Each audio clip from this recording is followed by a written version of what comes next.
All right. What's going on, beautiful J4 family? Welcome to another edition. I know you guys have been tired of that J4 solo dolo action, although it's been big fun. I'm so glad to see that we got the two fathers and the sons back in the house. Thank you guys for joining us on a Sunday. I hope your favorite team won. I hope you played some nice music and had your groove going on and did your Sunday thing just like we did. And that it is a good evening and you want to spend a little time with us here as we talk about planting seeds in the seeds. Now, let me clarify. You probably already picked this up, but by seed, there's the literal seed that produces plants, produces life, but also the seeds are our children. That's what we call our sons. That's what we call our daughters. And though they are our seeds, mama birthed them. Part of them is us, but our responsibility, like a seed, to become something grander and bigger than itself. We reference them as seeds as well. But yet, in order for them to become grander than themselves in the future, you got to do some seed planting early on. And that's what today's theme is going to be about. Thank you guys for joining us. We'd love to know who we're chopping with, who we're conversating with. If y'all are comfortable putting a little shout out in the box, we'd love to see and know who we're talking to, and also engage you in the conversation should it make sense.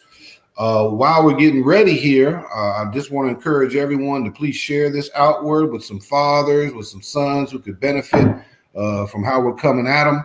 Also, please go to our YouTube channel and subscribe. That helps us grow. We're definitely in the growth phase. A couple of good sessions in the past. You know, we did a recent interview with a former pro NFL guy, father of three. Great conversation. That's on the channel. Also, why is my son so distracted? Well, that's related to his biology. We talked about that. And another one to go check out is Fathers Need Communities and Confidants. Great subject matter, something worthy of your time and read. So without further ado, I'm going to turn it over to our visionary founder, Mr. Gene Boyd, who is the originator of this concept, who's always been a very intentional dad with his beautiful son, JB3. And literally something planted a couple of years back came to fruition in a recent Saturday to pass. So, Mr. Boyd, talk to the beautiful people. Yes, sir. Yes, sir. Brother Jones, good evening, family. Good evening, family. Elias, how you doing? I'm good out here. I'm great. Good, man. Good. Yeah. It's a great opportunity once again to just share from the heart about things that happen that in real time. You just don't know when you're planting seeds what the outcome necessarily will look like. For those who do gardening, you probably had both wins and lessons in terms of the production of whatever the plant was that you might have put down. I don't have the green thumb related to the actual planting of food and fruits and things like that. There is something outside my window that the previous owners of this place left that I'd like to maybe dabble in at some point, AJ, but not right now. It's plant city over here. My wife got at least 30 plants up in this place, boy. There you go. Behind me. I come home every now and then, and every time I come back, there's more plants. I don't even have room no more. It's a greenhouse. So there's that literal greenhouse, but then there's the figurative greenhouse of life.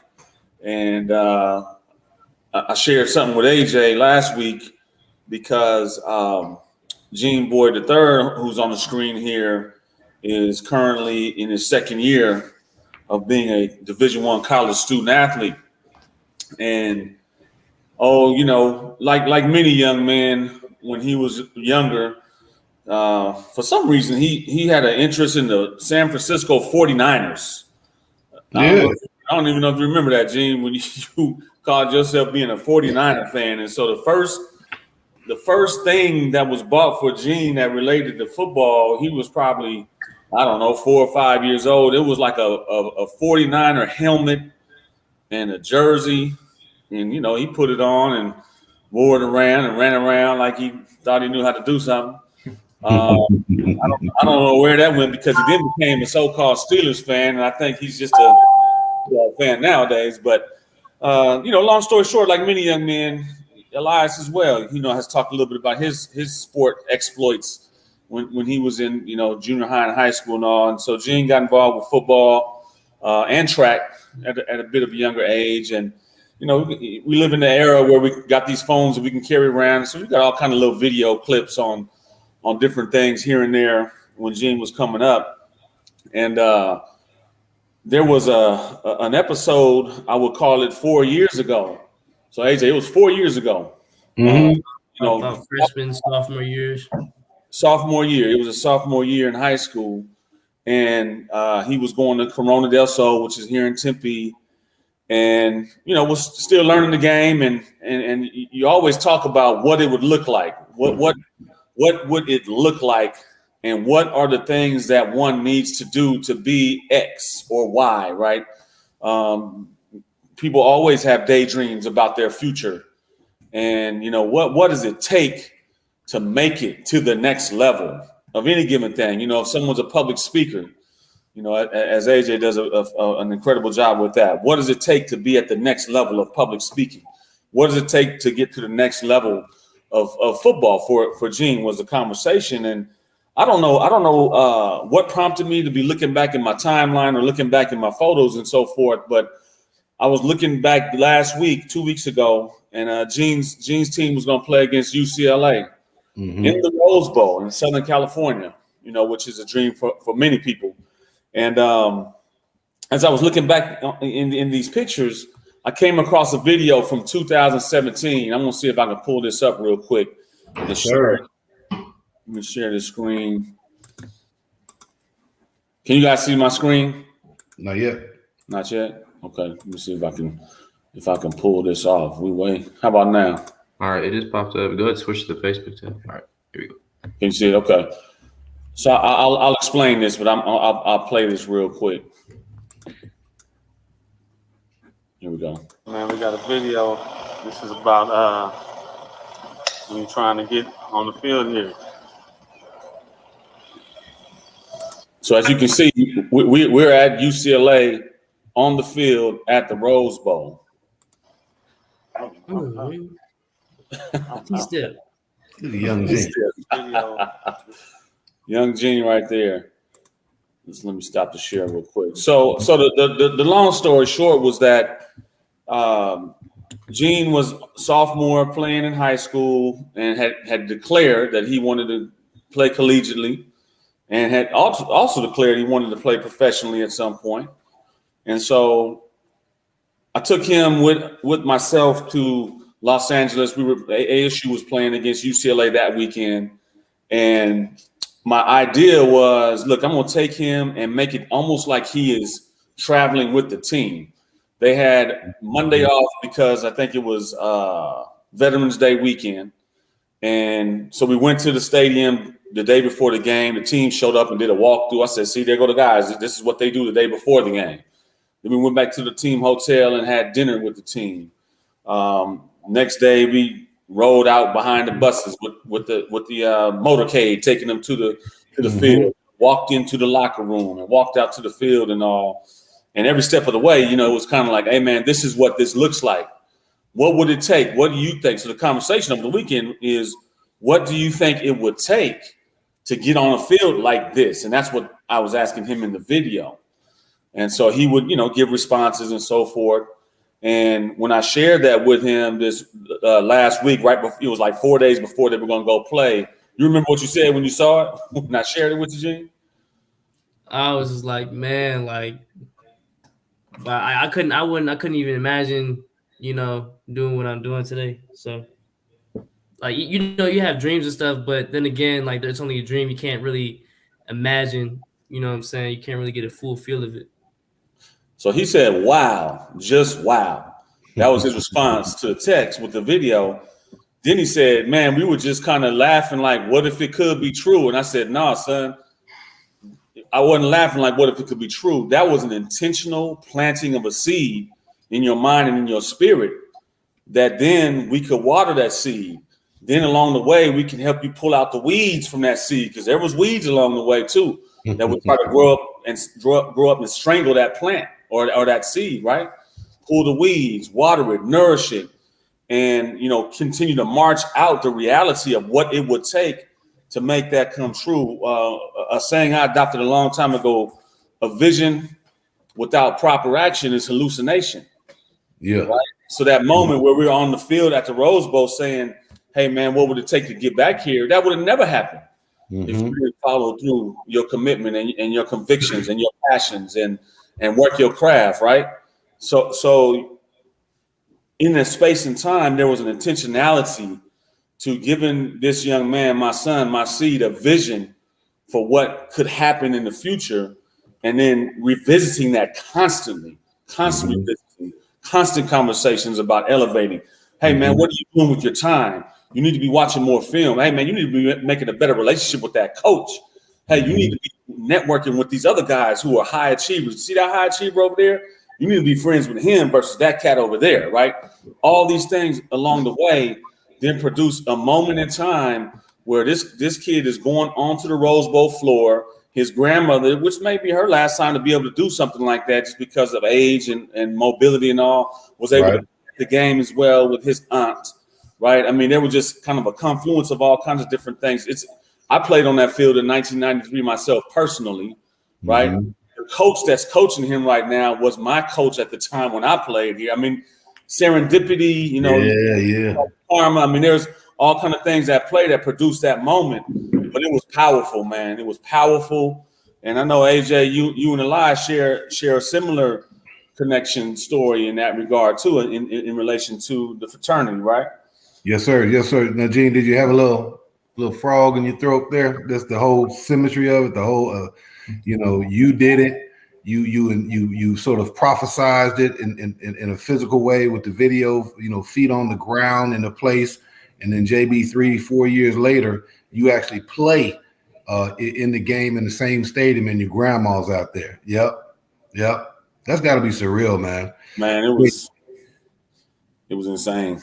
Yeah, man. Hey, for those of y'all listening in, and hey, Andrea Ward, appreciate you joining us. Mimi's in the house.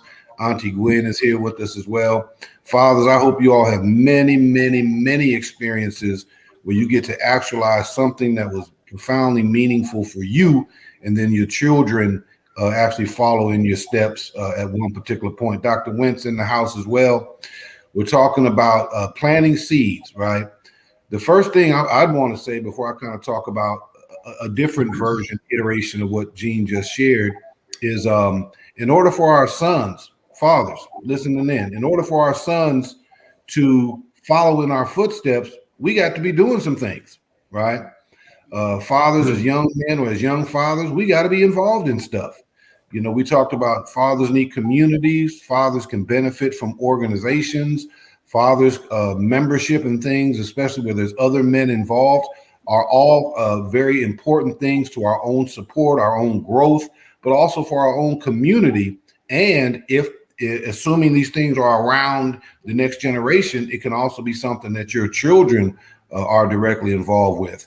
In Elias's my world, I'm a member of Alpha Phi Alpha, historically black fraternity, 1906. First of all, servants of all, we shall transcend all, no doubt, no doubt. Here all day.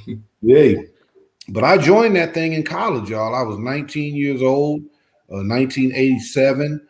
It was a way for me to experience a blackness at a predominantly white institution and to align myself with the legacy of the Divine Nine and all the racial uplift work that they did and male development, coming of age, right?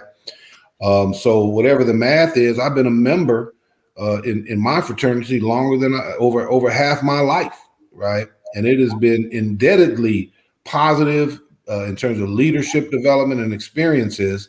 And lo and behold, almost 3 years ago, Elias's oldest brother goes through the same process at the same university at the same chapter. You talk about, oh my goodness.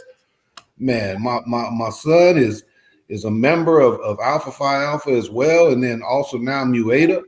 And then, I get to grip him up, to grip your own son. My goodness, fathers that are in fraternities, I hope you all have that opportunity, right? And then about a year ago, almost a year ago, Elias starts to get a little secretive, JB3. Gene, he starts to get secretive. He's darting in and out the house. This is COVID time, right? I got meeting, Dad. I can't do that. Okay. And I said, look at this joker here. Look at this. Look at this, boy. I can't believe this thing. It turns out Elias is going through the initiation intake process for Alpha Phi Alpha Mu Eta chapter, and the dean of the line is his oldest brother. So not only did I have two legacy opportunities, Elias got to be initiated into the fraternity under the guidance, stewardship, and direction of his oldest brother. My goodness. To have two in the same chapter, but then to have it done that way. And then the culmination of that, Gene and JB3, was I was able to go to an Alpha Phi Alpha convention and to be at the pinning ceremony, which is a formal, culminating event after several welcomes and ritual things, where a older brother presents the pin, the fraternal pin to a younger brother, and so I was able to pin the young Ya. I was able to pin the Elias, as a new initiate into the same fraternity I'm in. The seeds were planted, unbeknownst to me, Gene. Mine was not as structured or captured as you, but I knew I needed to expose my children to a number of things. And among that was going to fraternity events. Bros would be coming by the house, always, letting them know that these are fraternity brothers. This is what they represent, showing them examples of strong Black men. And I don't think I put any pressure on you to join the fraternity, at least not heavily, but those seeds were planted. So Gene was very deliberate in a very practical kind of experience. Mine was not as deliberate, but it was just, sort of random exposure opportunities whenever the opportunity allowed itself. So yes, plant seeds in your seeds, and lo and behold, they are blossoming. JB3 is a D1 scholarship player, and Elias Jones is a member of the illustrious fraternity Alpha Phi Alpha. French chapter president, as a Black matter Lives of fact. Matter. Oh, my bad. He's the president. I was president too, boy. I'll tell you this. Hey, so fathers, let me say it this way. Is it coincidence, JB3, that you play at the same institution as your dad? I don't know. Is it coincidence that you're in the same fraternity as your father, Elias? And it begs the question, did we impose our dreams upon you? Did we say, I want to live vicariously once again through my son? Right. And I say that jokingly, but it is often true. A lot of times fathers have unfulfilled dreams, or they have such a tunnel vision as to what life ought to be, and they will subtly and directly and indirectly move their children to certain things, right? So, for example, I'm a basketball guy. I like basketball, and so I wanted my sons to be basketball hoopers. But my sons wanted to be football players, right? And eventually I had to just acquiesce and let them, kind of do what they wanted to do. So the question to you, JB3, and to Elias, given the fact that you are in something closely affiliated with your fathers, how do you create your own identity, your own path, and your own sense of self, even though there is this familial association? Either one of you. I'll go ahead first. It's not easy, to be honest. Especially for me, specifically with Alpha.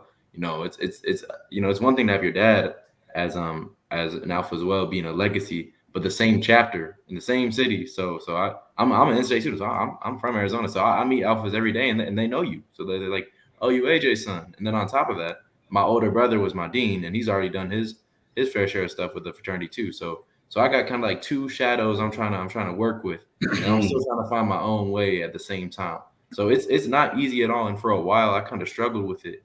And a big part of my decision in joining Alpha was like, am I doing this because I want to, or am I doing this because I've seen it done, essentially, or because this is just like I'm like, I feel like, oh, maybe I should be Alpha. But no, I really had to think about it, and I realized that like I joined Alpha because it was just good men with good character doing good things, and that's kind of where I knew. That's my character. That's my personality. That's who I'm trying to be like.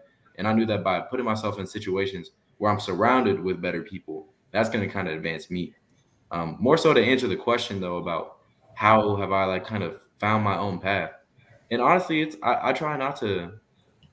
I never try to live up to anyone, or I never try to like kind of simulate or do what you did when you were here at ASU, or do what Ahmad did while he's still at ASU. But still, I don't ever try to copy. I don't ever try to kind of do what they did. I just do my own thing, and I do what I do essentially. Mm-hmm. Um, I work hard. I'm already chapter president. In my first year in the fraternity, and I do things, and I do them at a high level, and I feel like that in itself is going to kind of give me my own path. But the other thing is, one thing that I always think about a lot too. So the job I work right now, so I work for the ASU Alumni Association, and when I went in for the interview, three people at the table knew who I was before I even went to the table, because they know my dad. So it was a part of me was like, am I using like this connection to get this job? Is there someone better fit for it? But then once I kind of got into the interview, I realized, it don't matter who my dad is at the end of the day. I'm going to get this job because of who I am. And I make it a very clear point never to mention who you are until I've already secured the position. If someone Right. does know, someone knows, that's fine. But I'm never gonna walk into a situation. Oh yeah, my dad. Yeah, he works in athletics. That's AJ right there. Yeah. Yeah. I Mm-hmm. go in there knowing who I'm about, knowing what I'm about, and then I let my words speak for themselves. After the fact, I'll mention it and I'll throw it in there every now and then. But Mm-hmm. for the most part, like I try to make my own connections. That's not to say I don't use the connections that you give me all the time, because it'd be silly not to Right. go Right. into the same university that you work at. It'd be silly not to. But I try very hard to just do my own thing first, and then let the other stuff happen after. Right. And JB3, we'll go to you next, but I don't know if it's necessarily I know your dad, but there's name. There's a name, right? You and I have the same name, Mm-hmm. Jones, right? And when they know you, they know they're saying something about the name, right, or the association with the name, and that is not mine. That is not exclusively mine. It is also yours. The same way JB3's last name is Boyd, right? And the Boyd family has a cachet. The Jones name has a cachet, right? And so when someone says, "I know your dad," but they're really saying, "I know your name," right? And Mm-hmm. therefore, that's just I know your dad in isolation. I know your name, and you own that name as much as me, Yeah. right? And so there ought not be any trepidation or hesitation to to to to let that just happen as it happens, right? I mean, there's a networking element to that. There's an association that I think fathers have a responsibility to open doors, within the context of fairness and all those kind of things. But it isn't so much an individual as it is the name, and the Mm-hmm. name is not mine. It's mine possessively, but it is equally your name. And so, I'm not quite articulating that the way I want to, but we're not separate, you and me. Mm-hmm. JB3 and Gene are not separate. We are one, right? And so for someone to evoke a name, okay, I understand the literal understanding of that, but you're not separate from that name. There's no division or therefore resistance that you ought to have to that. And I'm not picking that up, but I like that move where you go in on your own. You don't sort of try to pull no leverage, and then on the back end, if there's discovery, right? That's a part of humbleness, which I think is a value, a significance used appropriately. Yeah, Man, that's what it is. You have to have just enough confidence in yourself to be like, I'm here because I'm here, and then absolutely. JB3, how does it feel to be a Sun Devil where your dad was a Sun Devil in the same stadium that your dad played? And It's very funny how Elias put it with him, coming to AZ and being not sure about going into a place that's familiar because they might have oh, your pops, this is happening right here and he's been in this, and like, dang, like I don't know if I'm actually here just because like I want to be, and I want to do this, but because my pops did it. So, but that's how I came in with the approach with ASU. I had a couple of offers like in Mexico, NAU, a couple of lower division schools with football, but I had to look at ASU, and it was my highest division of football, or the highest competition level of football that I had, and I had to really weigh my options out. I wanted to get out of AZ bad, So I was looking at the Mexico, you know what I'm Right. saying? What's going on, right? You know what I'm saying? But I looked at it, you know what I'm saying? Because I was like, dang, like if I go to ASU, man, it's like I have to make my own name, and it's gonna be hard to do that.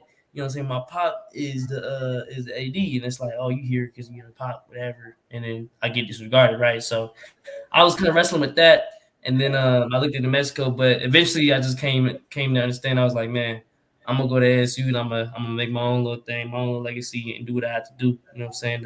To get my name up there. You know what I'm saying? We got the same names, but get my personality, what I represent out there. So I went to ASU, said screw New Mexico, I'm finna play at the highest division. Came in as a walk on, and really I took the same approach as Elias. I just came in there like yeah, I'm Gene Boy. You may have heard me before, but like I'm me in a sense. So I came in there doing my own little thing, and really it's funny because I really kind of forgot about your dad's AD and all that. You know what I'm saying? Respect to my pop for kind of so let me do my own thing in college. You know what I'm saying? Because that I really needed that to grow myself in a area where I've seen a lot of it, but then again I need to make my own presence. So yeah, it was and I still get the Eugene Boy's son, but football is such a if you're good you're gonna play. So Right. I really Right. liked how that was that factor is so heavy. You know what I'm saying? Because I was able to take that and be like, so I'm playing, so I must be good, right? Not because of this, but because I'm really playing. So once I saw that was happening, I just took it and ran with it, and yeah, that's AJ, probably like you. I mean, I intentionally talk about intention again. I intentionally stayed out the way of peace. You know what I mean? Like I don't, I don't make. I probably, have gone a little bit overboard in not being present in the space where Gene is at the same time. Right. Because it is so important for me, for him to have his own experience, and the bottom line is, I mean, the same thing applies. Once they leave the house, you can't do it for him, right? Once he leaves ASU, I can't do it for him. So if he's not growing and learning on his own right now, if he's not experiencing the bumps and bruises of, life and having to negotiate them on his own behalf right now, then I'm doing him a disservice, regardless of what kind of opportunity,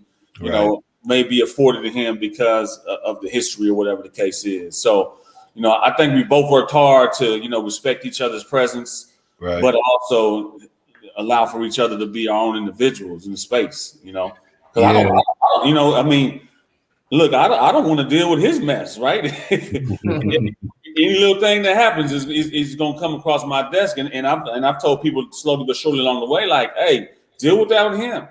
Don't bring that to me. Some stuff you don't even know I know. Like the fact that he threw somebody else's name on a ticket list at the last minute that didn't have no ticket, and then it became a little thing that had to get cleaned up. Oh my goodness! You put that out on national TV, Gene? There's things that intertwine. There's things that intertwine, and those things intertwine for the right reasons. But it's like my pop said, it's a relationship that's healthy because we give ourselves the space that needs to be there. But there's times where we come together like game day. I get in the field, my pop there, we greet each other, you know what I'm saying, hug each other up, and then it's go time, you know what I'm saying? So, but it's a healthy environment. So Real time. It's very interesting to me because kind of on that same point, I remember my dad told me one time, he's like, I keep getting pictures of you, just text it to me randomly. Like, what are you talking about? And no, for real. Apparently every time I saw someone who dad knew on any level, man, they get a picture right back to his phone. Look what them old folk, man. I swear I seen why you was look like this small, man. It's crazy. I'm like, who are you against? Last time I saw you. I don't remember. That's just all love, y'all. I imagine it could be irritating, though. I mean, I'm not getting the text. I've grown to embrace it because when people know you, and really it's all love. It's nothing else. So you embrace it. Yeah, we playing the game of where's Waldo with Elias every week. That let me know where he's at. It's all fun and whatnot, but I think to Gene's point, a father needs to know when to be present, but he also needs to know when to get the heck out of the way, right? And Gene and I know that at times we don't need to be present, right? And we need to let you stand up and fall as often as you need to stand up and fall. Whether you were at this university or another university, we would always be there for support, always be there for guidance and sounding board. But particularly in fathers who are listening in, if your son is in something that you're still active in and have some certain kind of longevity there, it's as equally important for us to know when to get out of the way, because at some point our presence can hamper growth. It can enter into coddling, right? And our sons got to, they're fighting their own identity journey, right, to kind of detach themselves and stand on their own feet. And we need to be highly cognizant of that and to get out of the way as much as possible so that they can have their own growth process. So there's high benefit to family father-son relationships in these organizations, but then there can also be hindrance and stagnation if we're not mindful of that. The lesson is not for us to have constant pride moments, constant presence. The lesson is for the young seeds to learn. We planted the seeds. We just got to get out of the way and let them grow. Right. Beautiful family. Let's do a close out. Thank you all for joining us. We really appreciate it. If you guys have any questions, feel free to throw them in the box. We'd love to answer them if there's opportunity, or if you have a similar situation where your child is in something you're affiliated with and you had nuance tied to that, feel free to throw it in the comments section. AJ, really, I would just say, kind of in a wrap up from my standpoint, it doesn't have to be that you put them in something that you're connected to, or that you're trying to help them walk down a pathway that you did yourself. The point more is about being intentional as a parent. Yeah. In terms of giving your seeds opportunities to understand pathways into different outcomes, pathways into elevated outcomes, pathways towards successful outcomes, and the more vivid that you can present scenarios that they can see that lead to those things, the more likely it is that they're going to find a way to them. That's really the point, is intentionality in providing those dreams and those visions for futures of success. I'm sure our parents did that in some way or another, or other adults in our lives, mentors, etc. Mm-hmm. So it's a form of mentorship, and replication of success in many ways. No, yeah, true that. Let me also add on that point. I would also give my dad a little bit of credit right here on this point. Back when I was in my younger days, not younger because I'm still young, but around 12, 13, all that. I had a lot of things I was interested in, graphic design, or architecture, some track, whatever. But whatever I was interested in, and whatever I felt that I loved the most, my dad made sure that I was poured into that, that I wasn't just kind of just letting it float around, but that I would actually pour into my dream, what I'm saying, whatever it would be, football or not. So I think that's also a good point, that parents don't just pour into the dream that their kids like because their parents like, but also look at other routes and really just decide, man, like, look, you got this dream. I did this before, but I know you like this. But what about these other things? How do you feel about these? So true that. Last thoughts. For me, it's funny, but the end goal for me is to get someone to go up to dad and say, "Oh, you Elias's dad." That's my end goal at the end of the day. Oh my goodness, it's coming, baby. It's coming. But it's really cool working in the same space at the same time. Sometimes it's like, man, I'm trying to do my own thing, but at the same time, you get a lot of opportunities that a lot of other people wouldn't get, either because of like a cool little hookup or just because you have a chance to really like. I do some really cool stuff, and like I don't have to tell people about it because sometimes my dad is right there to see it. So that type of stuff is a really cool thing. Not a lot of people are in like the same situation as me and JB3 right now, but like to those who are, like, cherish that as much as possible, because Mr. Boyd was saying this earlier. after college, it's our show. So there's not too much that the parent can do after college. So I would always say, take the help you can get. Use the connections as much as possible, because networking connections, that's just about everything in life. But take as much as possible. At the same time, like know what still makes you yourself, and never forget that, because the second you start to like forget what makes you the best you can be, like you kind of stop being the best at the end of the day. Profound, man. We're very proud of both y'all, man, and it is a joy to watch you in your day to day doing big time things. And I have no doubt that there will come a time very soon where it will switch, right? Yeah. And someone will say, "Oh, you're Elias's dad. Oh, you're JB. Your Gene Boys is your dad." Mm-hmm. The last note I'll say is that you have a short window of time to be intentional in what you expose your children. Men out there, as soon as they're mobile and they begin to develop autonomy, you got to be thinking about exposure opportunities. There's a short window of time. You have to be very, very deliberate. Fatherhood is not passive. You know that. We can't be on every day, but we do got to think about what we want to expose them to, and we have to be intentional. On that note, CJ Mimi says, enjoy and appreciate the blessing that come your way, no doubt. Beautiful family, wonderful edition of J4 Conversations on a Sunday. We'll be coming at you. Our goal again is Sundays, and interdispersed throughout that, we will have J4 Solo Dolo Conversations. Please share the content. Tell some folks about it. It would be of tremendous value to us. We're trying to grow. We think the content's relevant to fathers, to sons, to young families coming of age, and we truly appreciate your support. Give us a like on the YouTube channel. Give us a subscribe. Tell a friend. I'm AJ, your moderator. That's JB3, all things graphic video. That's Elias J, our production manager. And that's the one and only visionary founder, Mr. Gene Boyd. Take